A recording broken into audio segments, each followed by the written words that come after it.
Welcome to Sober Sunrise, a podcast bringing you AA speaker meetings with stories of experience, strength, and hope from around the world.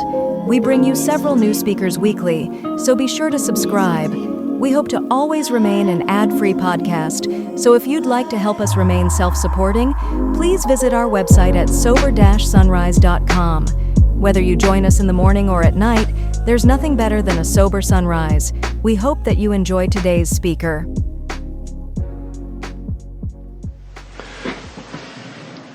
Hey there, everybody. I am Matt Cass, and I'm a grateful recovered alcoholic. And just because I don't get the "Hey, Matt," just a thumbs up from a few people. If you can hear me good, all right, sweet. That's all I'm looking for. It's all right. That's not all I'm looking for. I'm always looking for feedback from people.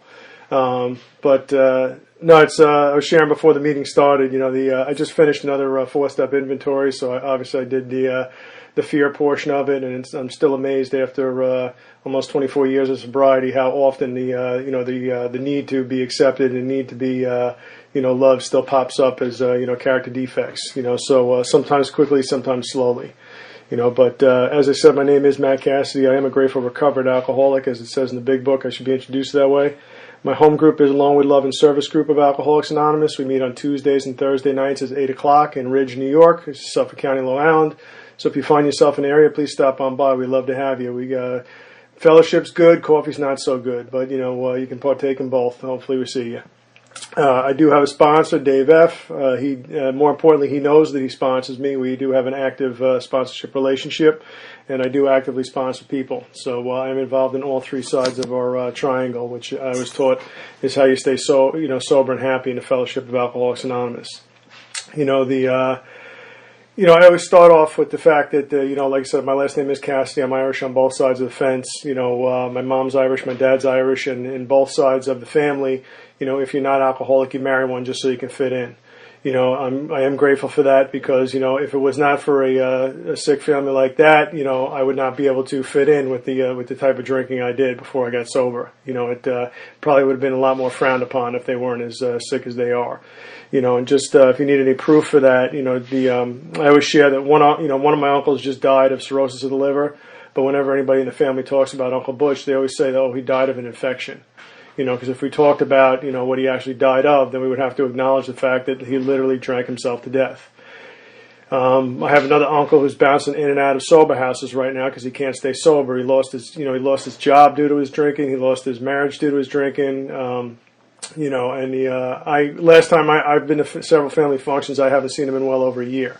But when they talk about Uncle Frankie, they just talk about how he's down on his luck and hopefully, how his luck will change. But that's even when anybody talks about him, because they rarely do, because if they did, then they would have to talk about how alcoholism is, controlling his life. So my family never talks about the elephant in the room, when it comes to alcoholism, which is why it's, so accepted. At a very early age, my mother went into Al-Anon when I was 8 years old, she sat down and started talking to us about a 12-step fellowship that she belonged to, and, she started explaining to us, what was going to come of all that, she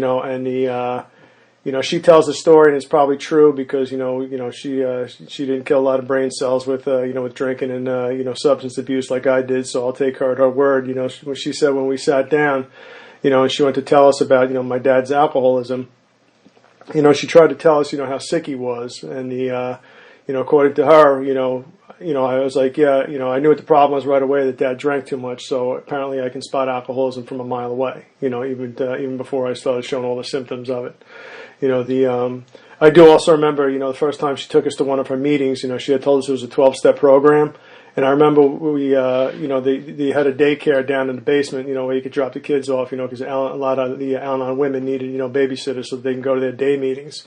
And I remember walking down the steps, and I remember counting the steps, and there was more than 12 steps, so I felt like I was getting mixed messages, when it came to Al-Anon. Is it a 12-step program? Because there's more than 12 steps here.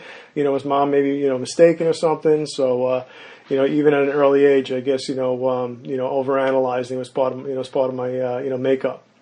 I also do share, just because it is part of my, story, I was sexually abused by a next door neighbor at 8 years old, and the only reason why I share that is because the growing up with an alcoholic father who was abusive, both mentally, as well as verbally and physically, and then also being abused by a next door neighbor, all that stuff combined, made me at a really early age decide that if there was a God, I didn't want to have anything to do with him. So it wasn't until I wound up in the rooms of Alcoholics Anonymous that I would, form that relationship with a God of my understanding, whom is loving, whom is caring, who is forgiving, who is, all encompassing. I would not find that God until I wound up in AA. So at a young age, even though I was an altar boy, and the one thing I liked about being an altar boy is that you could drink the church wine prior to the mass starting. It wasn't yet consecrated, so it wasn't. I didn't look at it as cheating. But I did have exposure to drinking, as a kid, but I did not want to be alcoholic. I remember being, making that promise as a young kid that I didn't want to be alcoholic. I did try and fill that God-shaped hole with many other things before I found alcohol. When I was in high school, in my junior year, I was 5'8", 260 pounds. So obviously food was was a good thing to turn to before I found alcohol. I did not want to be an alcoholic, but when I was introduced to a leafy green substance called marijuana, it says on page 31 of the big book that we use, many things to try and, control our drinking. And I know today that I used, marijuana to control my drinking because I didn't want to be an alcoholic, but I had no problem being labeled a pothead. I mean, you go figure. Just fast forwarding, to get to the drinking because, I do have to share in a general way what it used to be like, what I used to be like, what happened and what I'm like now, so I don't want to spend too long on drinking because it is only 1/3 of, the story I'm supposed to be sharing. But you fast forward to my senior year of high school, and that's the first time, it's the first time I ever got drunk. I remember being at a party, at a next door neighbor's house, and I was drinking from a glass because, I just intuitively knew that if you were pounding from a bottle, that would be alcoholic, and I didn't want to be alcoholic, like I said, so I was drinking from a glass so I could look, a little bit high class, I remember dropping the glass and it hitting the floor and it shattering into pieces. I remember everybody looking at me, and I remember the first thought was how embarrassed I was, because, I still hadn't, I still couldn't get over that, restless, irritable discontent. I still hadn't gotten over that feeling of, being a part of, so they all looked at me. I felt embarrassed. And then I felt mad that I had dropped my drink. But then the next thought was, don't worry, it's going to be okay, because, because the phenomenon of craving had already set in, at that point in my drinking career. I could already see that, when I put it in my body, I needed more. I had an abnormal reaction, to alcohol that normal people do not. I am married to a non-alcoholic, wife, and, so when I watch my wife drink, to this, I've been with her, almost 17 years, and it still puzzles me. She'll take a drink, and, she'll be like, ew, I don't like the taste of it, and not finish it. Like, so you drink for taste? That's weird.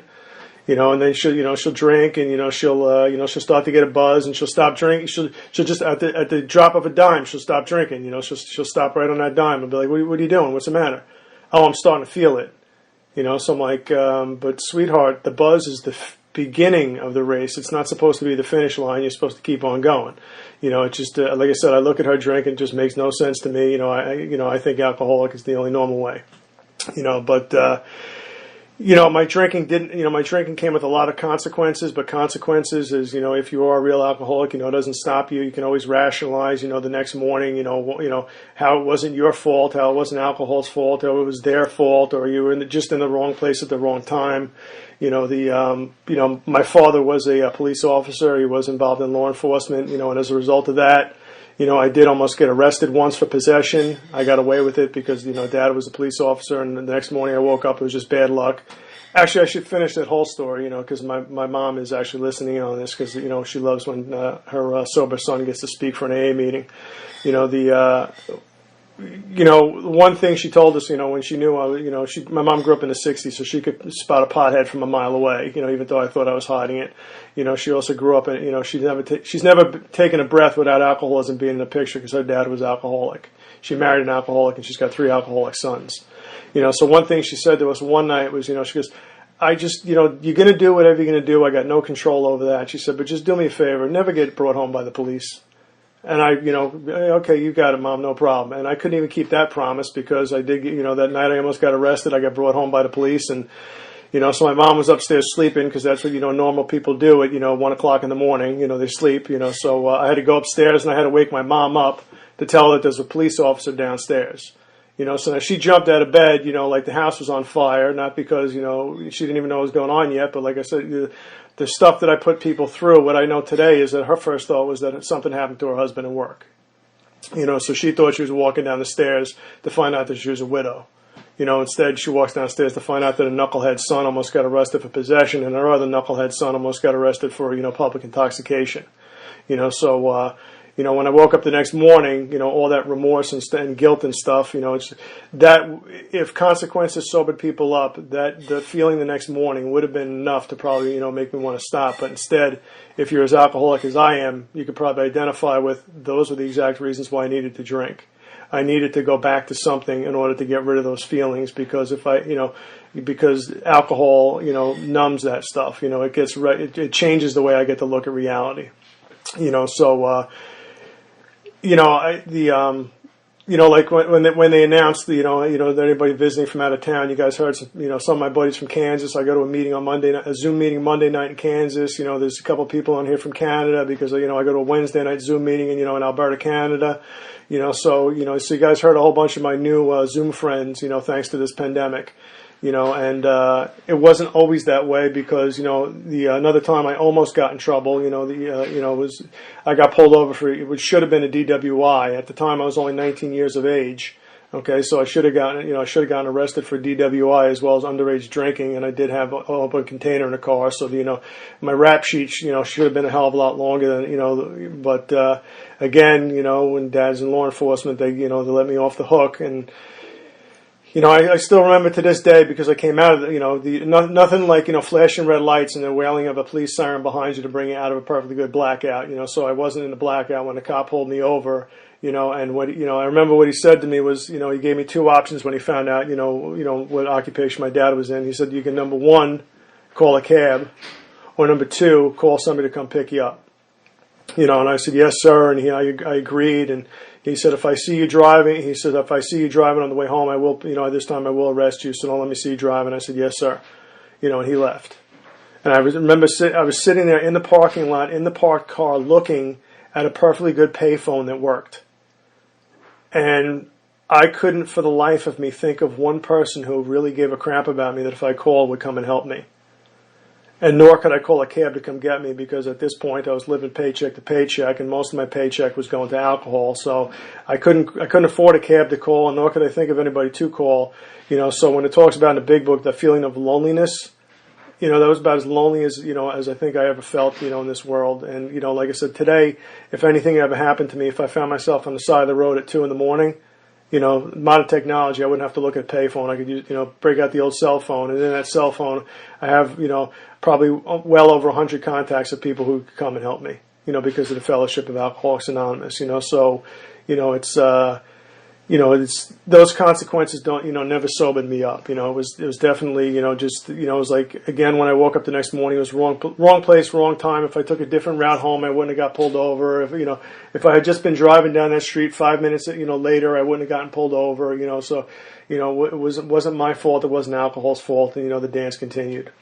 The other thing that, I just like to share before I move on to, what happened, is the, like I said, my mom was in Al-Anon, and one morning, I come down the steps after a long night of drinking, and another blackout was involved, and so I have no idea what the hell I did the night before. I was 19 when I got sober, so I did a lot of my drinking in my parents' house.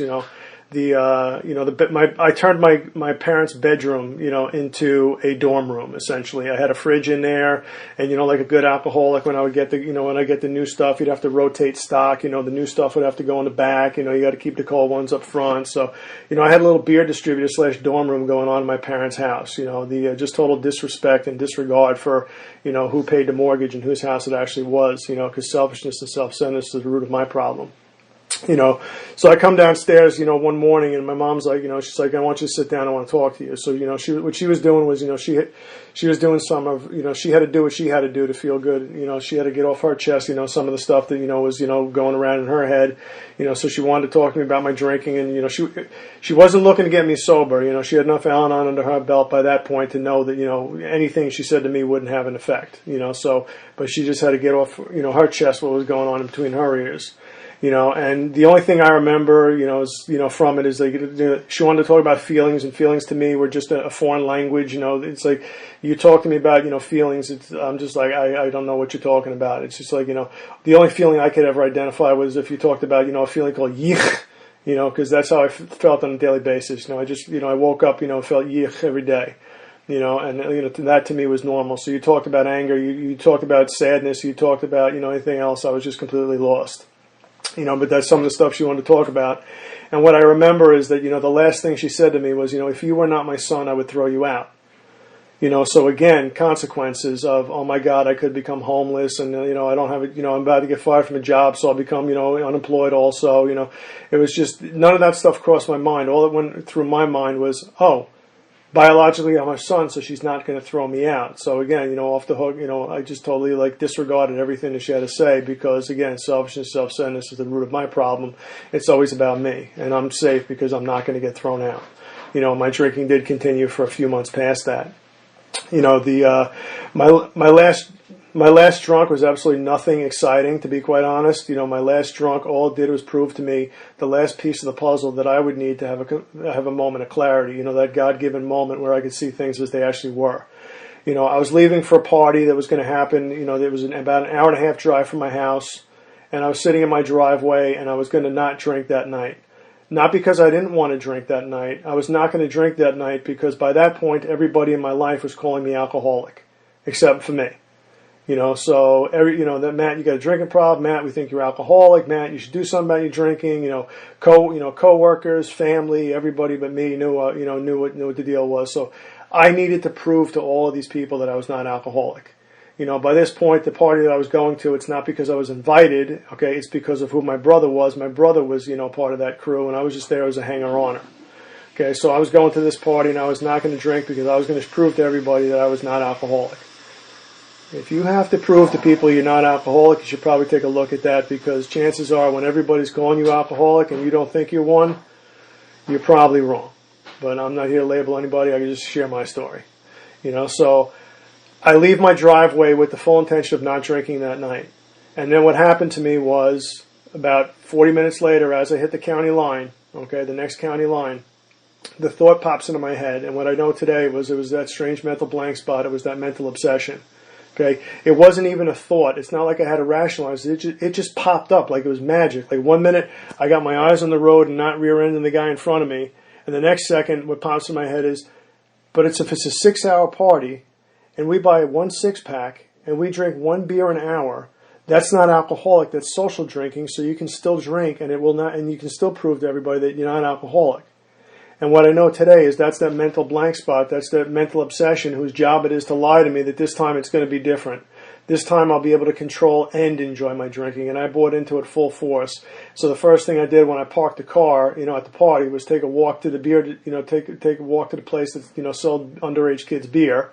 Okay, and bought myself a 6-pack. I walked into the party. I ripped off all the labels, put them in the fridge, and then said to I made this grandiose announcement because I don't know about you people, but in my mind, when I talk, everybody listens and is going to do exactly what I want. Okay, so I share with all of them that I bought a 6-pack. It's my beer. Nobody drink my beer. Okay, and I won't drink your beer. Okay, and everyone's like, oh yeah, okay, whatever. In my mind, they said, yeah, okay, whatever. But chances are they didn't even hear a damn thing I said because I'm not that important.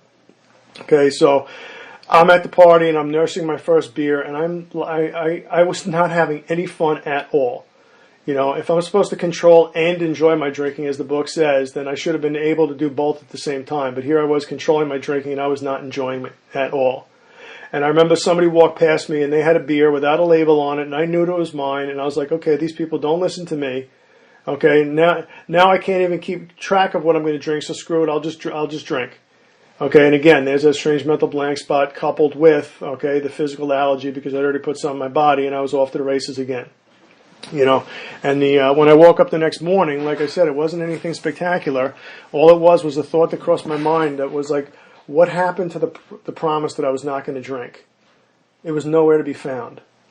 I didn't know yet what had happened to me because I hadn't had exposure to Alcoholics Anonymous. I hadn't yet had exposure to the big book, which explains what my problem is. Okay, all I knew is that I made a promise and I couldn't keep it, and the outcome was another night of drunken stupidity and another blackout and another night of like, oh crap, what did I do?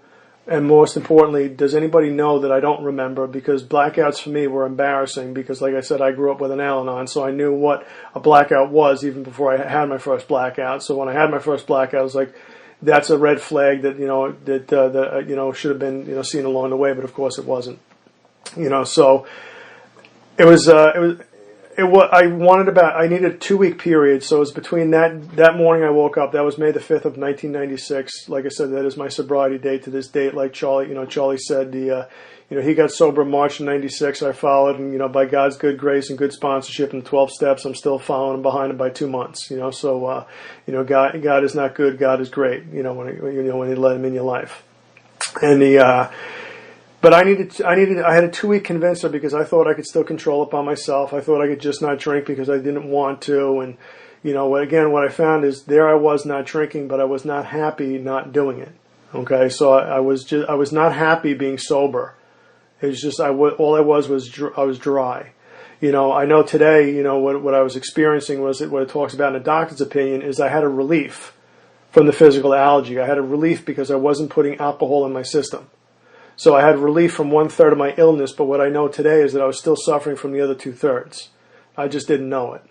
So at this time, I was also hanging around the rooms of Al-Anon because, like I said, my mom was in Al-Anon, and I knew something was going on, and I thought my dad's drinking was the problem. If I went to Al-Anon, then I could be okay. So one of the things they suggest in Al-Anon is go to open AA meetings. So I had been attending open AA meetings, and, when I go to those things, it's like, the funny thing was I felt like I fit in.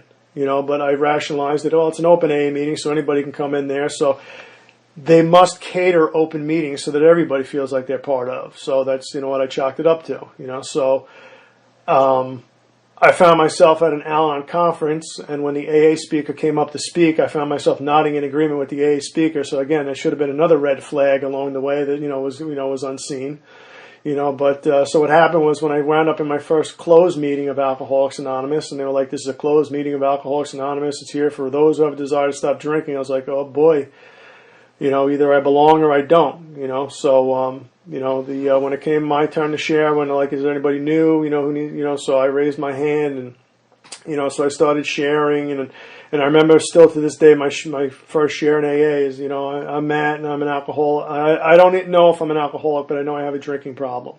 And I went on to spew about, trying to explain my drinking and, and maybe they could tell me how it was different, or maybe they could tell me how I didn't belong. And when I was done, all the speaker had to say, the only feedback he gave, was Matt, if you think you're alcoholic, you probably are alcoholic, because non-alcoholics don't sit around wondering if they're alcoholic. And I was like, oh crap. So I knew the jig was up, so there I was sitting in the rooms of Alcoholics Anonymous now, now knowing and believing I'm an alcoholic. The very next meeting I went to, I did introduce myself as I'm Matt, I am an alcoholic, and because, was the, I get, that's what you do when you're in AA, you introduce yourself as an alcoholic, and, and like I said, the jig was up.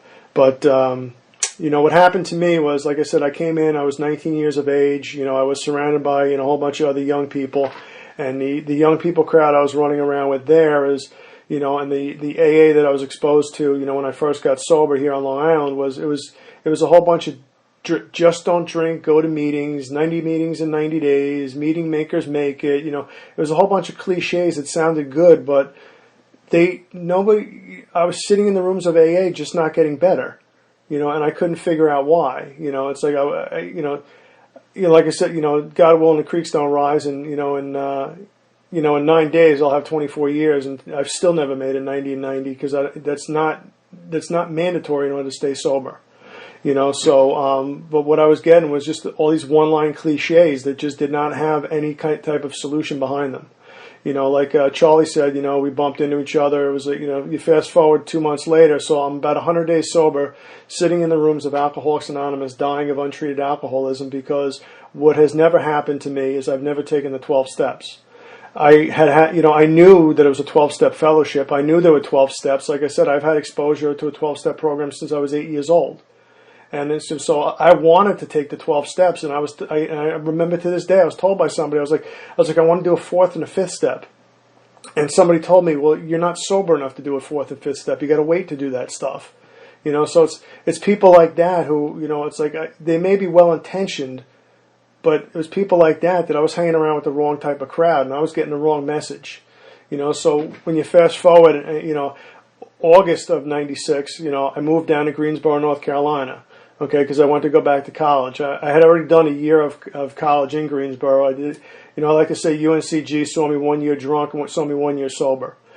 So my first year down there, that's where my drinking, it was just, was completely insane. It was like, I remember, when I first started drinking, like seriously in college, it's like it didn't take long for people to tell me, it's like, Matt, we love you, but when you drink, we can't stand you.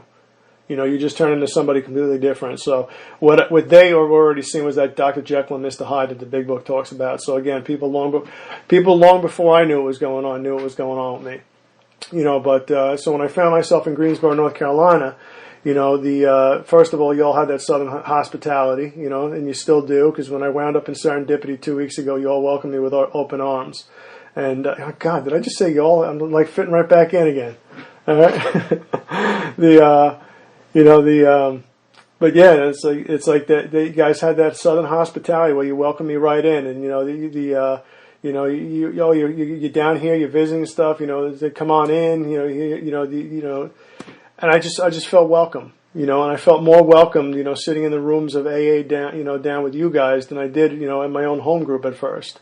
And then what I started to notice is that everybody was, you guys did crazy stuff, like when it was a Big Book meeting, you showed up with your own Big Book. The people I was hanging out with would show up to a Big Book meeting, and like all the Big Books would disappear from the front of the room, and a new guy like me who didn't have his own Big Book would be sitting there trying to follow along and listen, but like I said, not only did you all carry a Big Book, but all you guys, quoted the Big Book. You lived the Big Book. The message you carried was one of depth and weight, and that when I came down to North Carolina, that was the missing ingredient to getting well, was actually finding out about the 12 steps. I came down there thinking because I had 100 days sober, I get the sponsor shop. I get to pick who's going to work with me. I get to pick who the lucky human being that, who I call to be the sponsor was, but God's got a sense of humor, and he threw another one of those little miracles in my life. I met a guy by the name of Joe J. He would become my sponsor in North Carolina. He would be the one who took me through the 12 steps for the first time. I remember him sitting in the back of a room, sharing that he got sober at 19. I'm like, hey, that's me and him. We got that in common.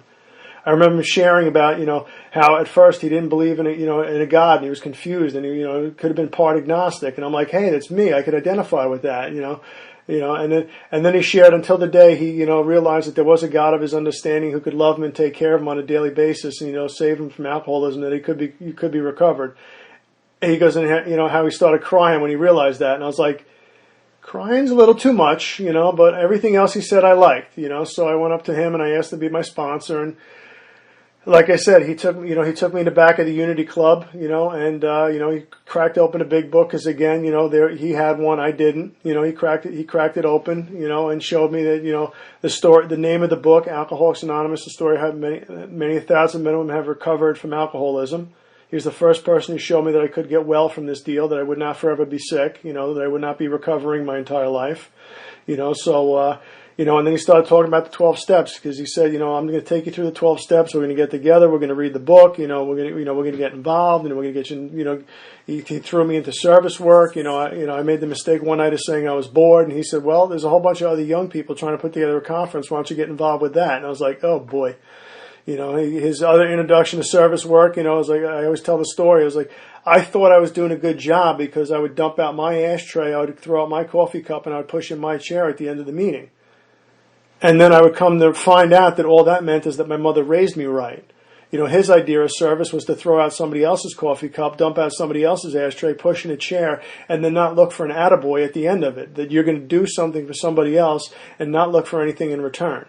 And I was like, and the other thing that he sold me on, is that AA never knocked on my door for membership. I wound up in the rooms of Alcoholics Anonymous because everything I tried did not work. If there was anything that I could do to stop drinking and be happy about it, and it would have worked, then I would not be sitting in the rooms of AA. He pointed out that AA was the last stop on the block, and that the only thing that they had to offer to get well was the 12 steps. And I remember sitting there with him, and I was like, I don't know if the steps are going to work for me. I know they work for you. I know they work for your sponsor. I see them working for other people, but I don't know if the 12 steps will work for me.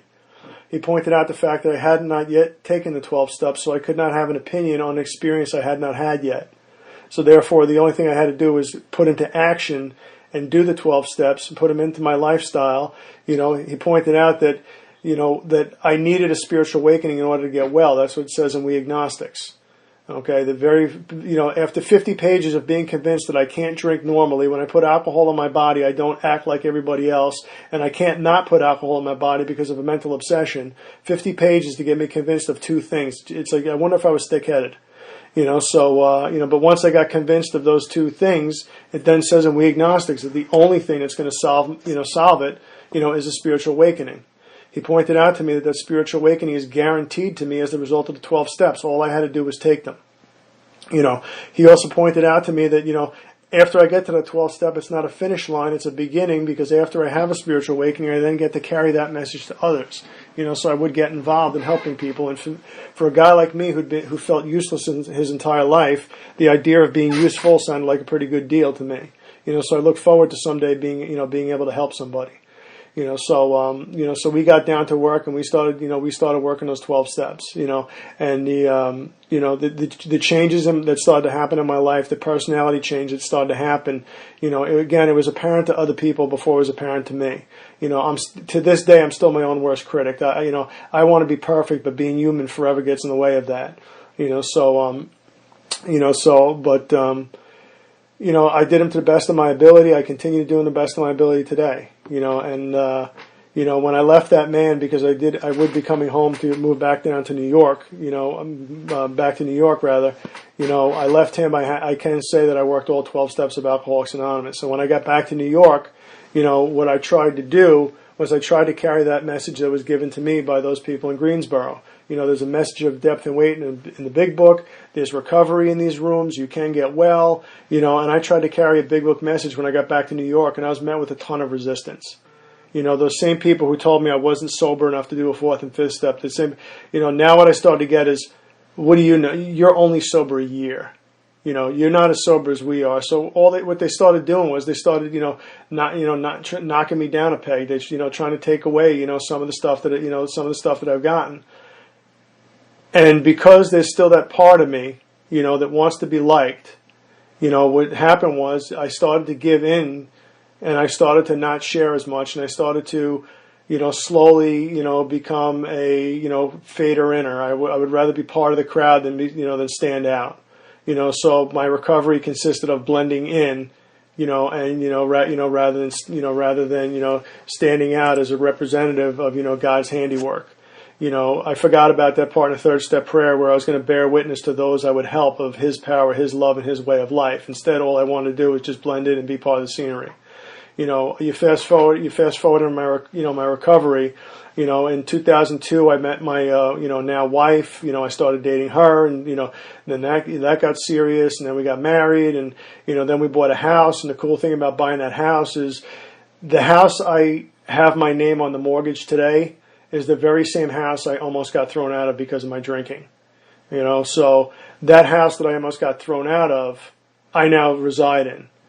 Okay, and the coolest thing about that is my 8-year-old son now sleeps in my old bedroom. So when I tuck him in at night, I can still close my eyes and I can still pinpoint exactly where my bed used to be. I can still pinpoint exactly where my refrigerator used to be. and I can look in his, at night he has me check his closet to see if the boogeyman's in there. And when I open up his closet to see there's nothing in there, in the back of my head, all I really see is the stacks of empty 12 packs that used to be stacked in there, because in New York we got a 5-cent refund and I'm cheap as hell. So I was not going to pay 5 cents for the bottle and then not get my 5 cents back. So when you get your refund money back, you actually feel like you're getting over on the guy, because it's like, oh look, I get, you get to apply your refund money to the, to your purchase price. So it's like, I always thought I was saving money. So, but the coolest thing about that, like I said, I get to, I get to see what I used to be living a different life today, because like I said, all this is going on while I'm tucking my son into bed. So I mean, what happened to me was, I started to want to take credit for all those good things that were happening in my life. I wanted to take credit for being a great husband. I wanted to take credit for changing jobs for a better career. I wanted to take credit for being a good employee. I wanted to take credit for, this, that, and the other thing. And when you start taking credit like that, it doesn't leave an awful lot of room, for God. So what happened was I started to ease God out of the equation, and I started playing God again. And what happened was, that spiritual malady starts to come back, and you start to just not drink and just go to meetings. And so I started turning into the type of person that I really couldn't stand. What happened to me was, after a couple of years of that, my sponsor today calls it the spiritual plaque built up. I had been maintaining to the best of my ability, but I can maintain brushing my teeth every day, but I'll be damned if every time I don't go to the dentist, he's scraping off a whole bunch of plaque that built up, because there's stuff that happens that's beyond my control. So my maintenance of my spiritual growth, was not to the extent of where it needed to be. So a whole bunch of spiritual plaque had built up in my life.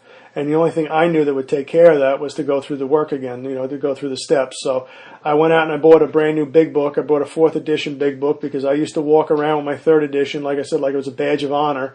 People would be like, hey, we're going to read in the doctor's opinion on page XX. Wait a minute, that's a different page from me, because I don't have a forward to the 4th edition. So hold on, let me figure out where you guys are, so... like I said, I used to try and show off, and meanwhile, it's like probably like the world's biggest jackass, because it's just like, look at him, he's got to be different. So I went and bought a brand new 4th edition big book, and I started going through it, because I knew what to look for. I knew that there was action that I had to take that I hadn't been taking. I knew that there were prayers that needed to be said that I hadn't been saying.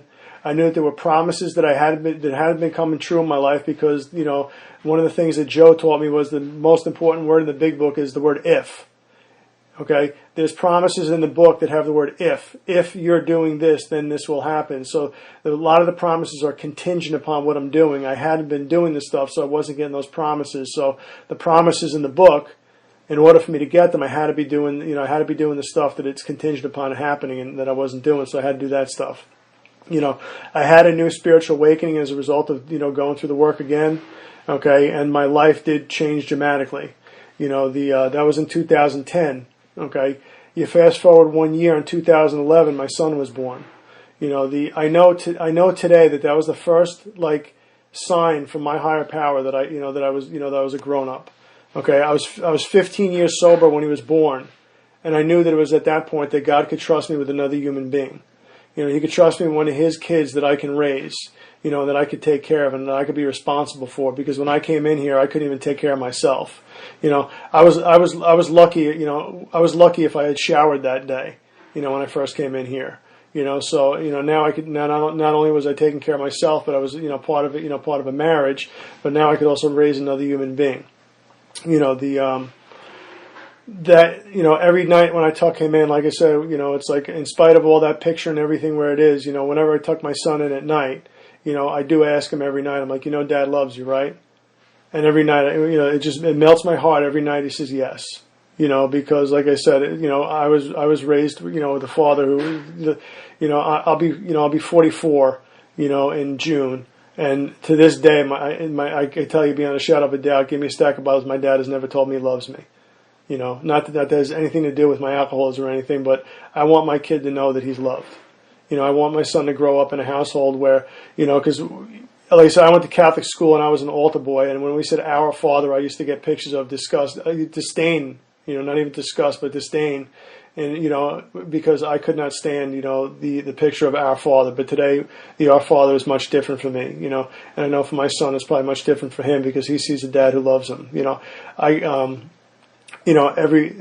It looks like this summer we might be screwed, but who knows. But one of the things I do with my son every summer, I take him on a trip. My son is 8 years old, and I've taken him to 8 baseball stadiums in his lifetime. That's I love baseball. I'm raising him and loving baseball, and so we take trips every summer. So I go on a vacation. Just my buddy Tom, myself and my son. We go on a little dudecation. Just the three of us. Just to go hang out, go see baseball, and and my son. So my son will have fond memories of just hanging out with him and his old man. You fast forward to 2015. My daughter was born. She's a handful and a half. She's 4 years old. I'm already saving her a seat. Defiance is definitely her outstanding characteristic. I know today she has a physical allergy to the word no. Whenever she hears it, she breaks out in a temper tantrum. So she's definitely one of us. I just need her to discover alcohol so that way she can officially be an alcoholic. I also mentioned this, it came out during the last chat, and I felt bad about it until I talked to some people, and some people were like, no, if it's coming out, you should definitely bring it up. After my daughter was born, one other thing that happened to me, it was like a couple weeks after my daughter was born, all of a sudden I found myself like forever tired. And like I would take a nap, and I would wake up from a nap, and I was even more tired than I was before. And I wanted nothing to do with my wife. I wanted nothing to do with my brand new daughter. I couldn't stand when the phone would ring. I wouldn't want to answer it because I didn't want to talk to anybody. I had a commitment in my home group. I would go to my home group to chair the meeting, and they would take one look at me. I was like, dude, you should go see a doctor. You don't look so good, because I just looked run down. I looked tired. I looked beat up, so. I went to the emergency room one night, and just because I was like, I can't live like this anymore. It's been 10 days, and I've lost 10 pounds already, and there doesn't seem to be any sunrise on the horizon, So I went to the emergency room, and they took a blood test on me, and they ran this test, they ran that test, and everything came back negative. So these are medical professionals who were just like, look, we have no idea what's going on with you. The only thing that we have is here. We're going to give you an antibiotic for an exotic bug bite. Maybe you caught something. Maybe you caught something. And this will take care of it because we have no other idea. So, I'm pretty sure I was protected against malaria. Should I? And against other exotic stuff. But I got a phone call the following day from a family friend who's a nurse practitioner because behind my back, my wife called my mom, and my mom called a family friend, and the family friend called me, and she just wanted to talk with me. And she's like, Matt, everybody's concerned about you. So you fast forward, we had a conversation. I told her all my, symptoms that I can see. And when it was done, she was like, Matt, she goes, you're not even breathing during the whole conversation. She goes, you take a shallow breath in, she goes, and then you sigh out. She goes, and I've listened to everything you've said. She goes, Matt, in my professional opinion, she goes, I believe, she goes, you're showing all the signs of depression. And my first instinct was, I'm a step guy. I can't possibly suffer from depression. And I was very closed-minded to what she had to say. And then, but then she had a sales pitch, that it was definitely the sales pitch that worked for me. She goes, Matt, I'm not here to tell you what to do. She says, I'm not here to treat you. I'm just here to guide you if you want, if you want to have an open mind. And what I had to do is I had to have an open mind because everything I knew hadn't worked, so she was just offering me maybe a different way out. And I know today that I was suffering from depression because when she did put me on medication, within a short period of time, I did react the way one normally would react, when they were suffering from that and they were given the correct treatment. So what I know today is I suffer from another illness other than alcoholism that needs its own separate treatment. So if you are one of those people that may be suffering from it, you may have a disease, okay, other than alcoholism that may need treatment. But my life today, what it's like I said, my son knows that I love him, even though he's seen me on page 52 in the book. Today was another rainy day on Long Island, and with day 60 of a quarantine. Thank you, Governor of New York, for giving us an exact day count. I remember being newly sober, counting days. Now the governor's counting days for quarantine. So today was day 60 according to him. So so it was another rainy day. The four walls seem a whole hell of a lot smaller when you got four people between them on a rainy day with no place to go. When you got two kids who want to be entertained, so it was not a good day. Good news is everybody's still breathing. Nobody got killed. And my 11th step, nightly review is definitely going to have a couple things that need to be fixed up tomorrow, but because I don't do this thing perfectly, this is only my third time speaking, in the past year, because I did get a resentment against my home group, and I pulled away from the Fellowship of Alcoholics Anonymous, and I pulled away from my sponsor, and so I was unplugged from all three sides of the triangle because I was not unified with the fellowship. I was outside the herd. I was not working the steps, so I was not recovering so good. And when you got no message to bring, you're not working with many people, so I was not doing much service. So when it comes to all three sides of the triangle, mine was collapsing, and I still have an ego that rebuilds itself. So my ego was telling me, well, you'll be 24 years sober, you're going to be fine. I know today that back in January was probably, God willing, will be the closest I ever come to taking a drink. The only thing that kept me sober was I know that I still have no defense against the higher power. It says in the book that I may be in the grips of progressive illness. It says nothing in the big book about it only progressing while I'm drinking. So I know my alcoholism has gotten worse over the past 24 years. So I hope to God I never find out, how close I was to a drink, because I do believe that, that it was the case. But what it's like, what I'm like now, is I did reconnect with my sponsor. He gave me a whole bunch of spiritual exercises, amongst them going through the steps again. Like I said, I just finished another 4th step today. I do have a 5th step appointment for Tuesday. I look forward to getting through that. I look forward to, more will be revealed. So I'll probably find out, some of my old character defects are back, and, who knows, I'm a new person today. So maybe some new ones appeared, some ones that I haven't, gotten names for yet, I just look forward to, having another spiritual awakening as a result of going through these steps again. And, when you show back up on the firing lines, it doesn't take long for God to put you to use.